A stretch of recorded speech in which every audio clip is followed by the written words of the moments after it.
It is PrepToBer, preparation for the National Novel Writing Month in November. NaNoWriMo is the largest writing challenge in the world, and every writer should participate at least once. October is intense prep work for NaNoWriMo because November is writing only, you know. We writers here at the Write Focus are participating, and we hope you do as well, whether officially or on your own. What is this week's work for PrepToBer? How do we stay motivated through the intense creativity? This episode can help. Welcome to the Write Focus, a podcast for writers, from newbies to veterans and everyone in between. Our focus is productivity, process, craft, and tools. We're hosted by M.A. Lee with the assistance of Remy Black and Edie Runes, all from Writers Inc. Books. Each episode lasts as long as it takes to fix a quick dinner, drive a short commute, or take a brisk walk. Listen for links to show notes and resources at the end of our broadcast. Now, on to the episode. First up, prep work. We should have great ideas for the novel we will write, at least 50,000 words of it during November, as part of our challenge. Our primary characters, their conflicts, the guiding theme, and a rough idea of the 7 pivot points of the plot was last week's work. What's this week? World building, our characters' stomping grounds, any special skills and elements for our primaries. Everything worked out.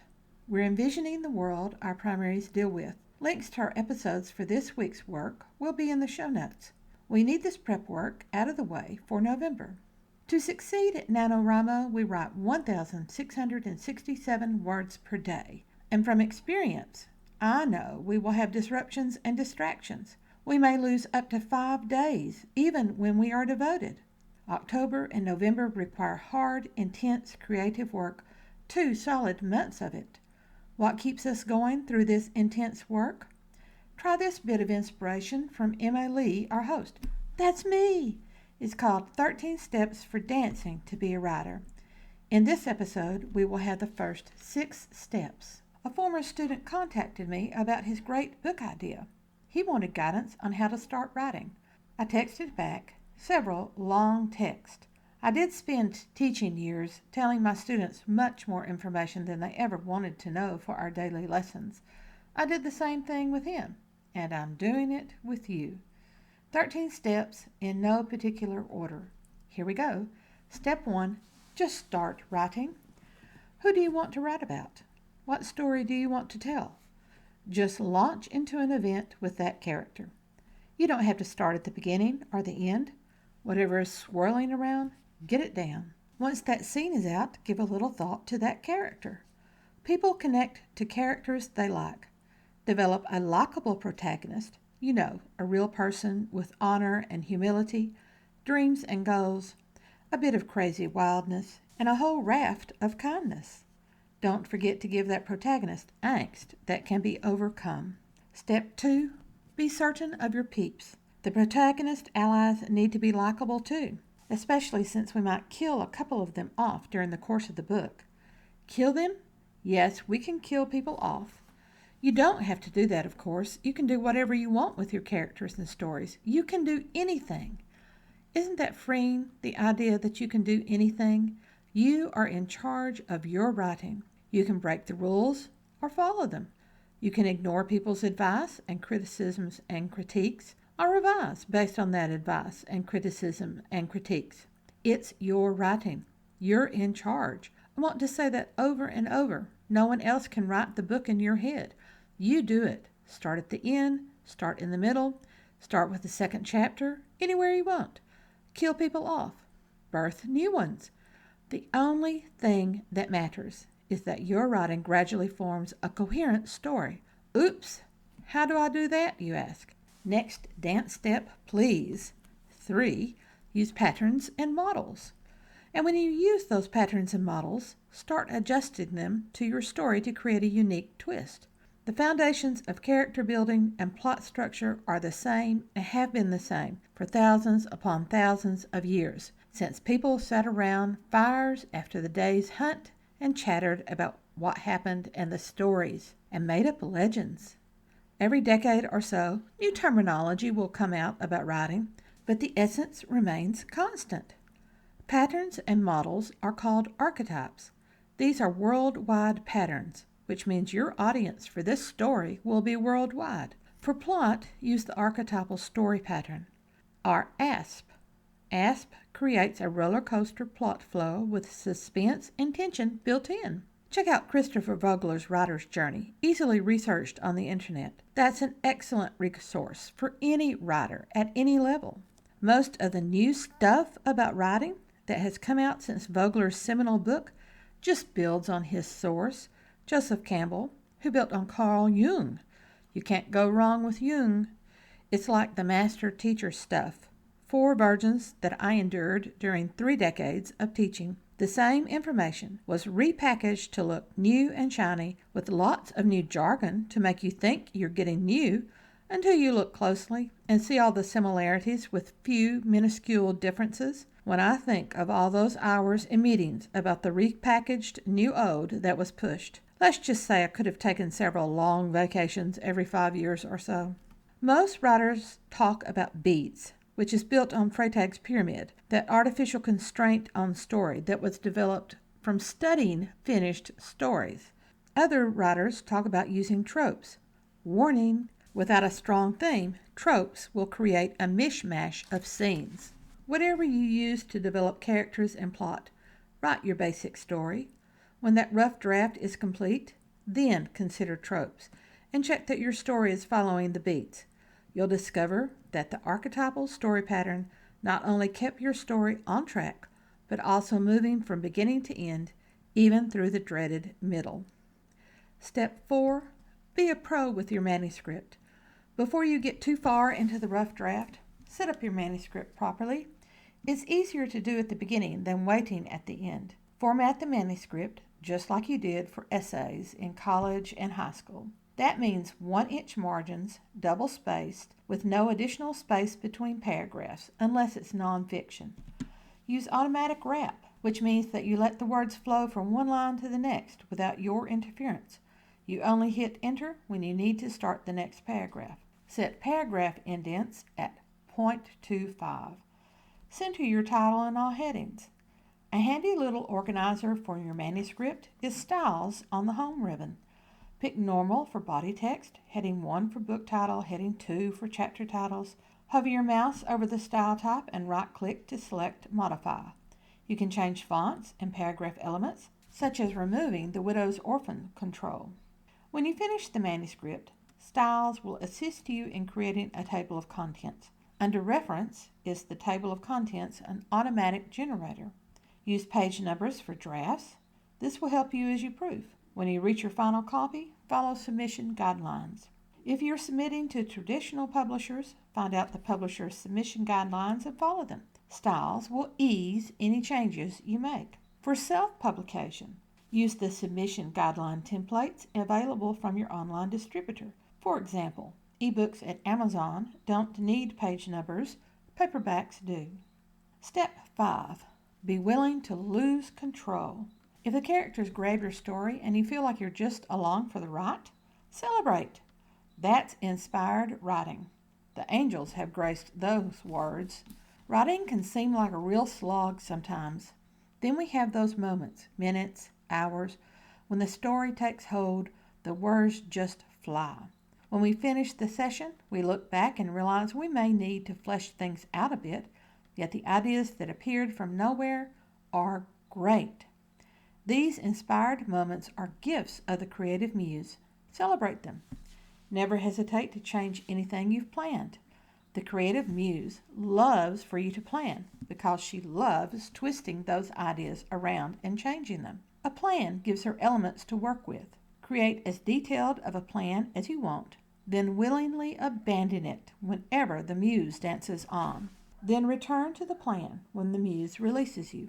Always celebrate great writing achievements. Completing a chapter, reaching major points of the rough draft, completing the rough draft, completing the final draft, finishing the proof plus on the book, getting a great cover, publishing the dang thing, discovering the next great story idea, having the inspired writing moments. These are all extremely important. In writing, The rewards, which are rarely monetary, come few and far between. Finally for today, Step 6. Be twisty with plot. You can't have a wonderful protagonist unless you have a twisty, wicked antagonist. When my former student asked for advice on how to write his first novel, he shared the cranial bone of his idea, which gave a strong hint about his central antagonist. I'll share the bit of bone here, since many stories, including the recent Hunger Games and the 1970s Logan's Run, are built on the same brain bone. By the way, that's the reason ideas cannot be copyrighted, only the form that your idea takes through the words you put on the page. When someone steals your words, word after word after word, page by page, scene by scene, then that's breaking copyright, and you can go get them. So, in the bits of advice for him that I'm sharing with you, the conflict came next. I told him that his antagonist sounded like an institution running a supposedly utopian society, which means he had a masked dystopia. That's always fun to write, with the protagonist's slowly dawning realization, followed by an attempt to convince allies of the dystopia and rally them and others to the fight. Logan's Run does the masked dystopia pattern exceptionally well. As flawed as the film of the novel is, it still does an excellent job of shocking the audience with the switch from utopia to dystopia. Along with the protagonist, the reader has a double surprise following that realization, followed by a second double surprise with the protagonist's allies. Surprising the reader is important in any story. Then comes the quadruple obstacle of escaping the dystopia. Problem, problem, problem. And still the writer is not finished with surprises. Escape only starts up a whole new set of shocks. If you want to understand surprising the audience, you can study Logan's Run. It is highly dated and chauvinistic, which makes it offensive to modern sensibilities. If you want to see how much society has changed in less than 50 years, the film is the exemplar as a product of its time and the patriarchal mindset, to be much derided now. Throw popcorn at the viewing screen. However, Logan's Run is also a well-written story with constant movement that gets the necessary surprises right. Be careful as you consider any advice about antagonists, mine or other people's. The advice may seem simplistic. It never is. Many great writers have whole novels fall apart when they haven't created strong antagonists. The weaker the antagonist, the weaker your protagonist. Next week, it's another prep week for NaNoWriMo, the Discipline Making Writing Challenge. We'll present the next prep work to have in place before November and writing scenes and sequels that will be the novel you read as you write it. And we'll have the last 7 steps in this 13 steps for dancing to be a writer. Inspiration for this week comes to us from Ursula K. Le Guin. As a writer, you are free. You are about the freest person that ever was. Your freedom is what you have bought with your solitude, your loneliness. She's right. Writing requires solitude. At times, characters crowd our minds.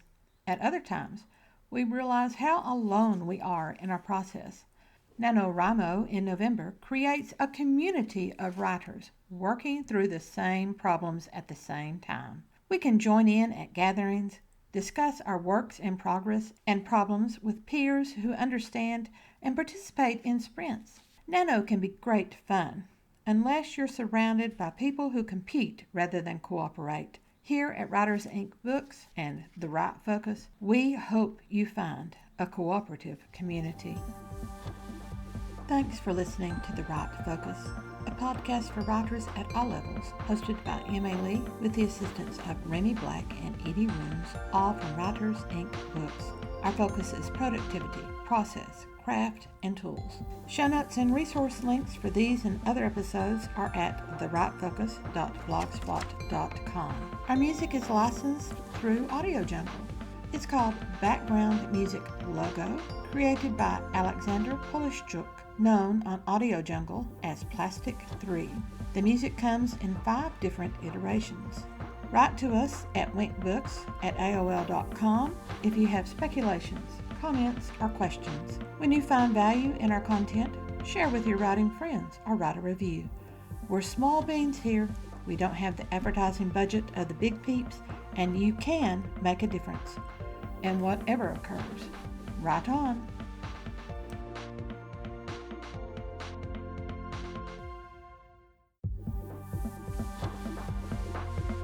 It is PrepToBer, preparation for the National Novel Writing Month in November. NaNoWriMo is the largest writing challenge in the world, and every writer should participate at least once. October is intense prep work for NaNoWriMo because November is writing only, you know.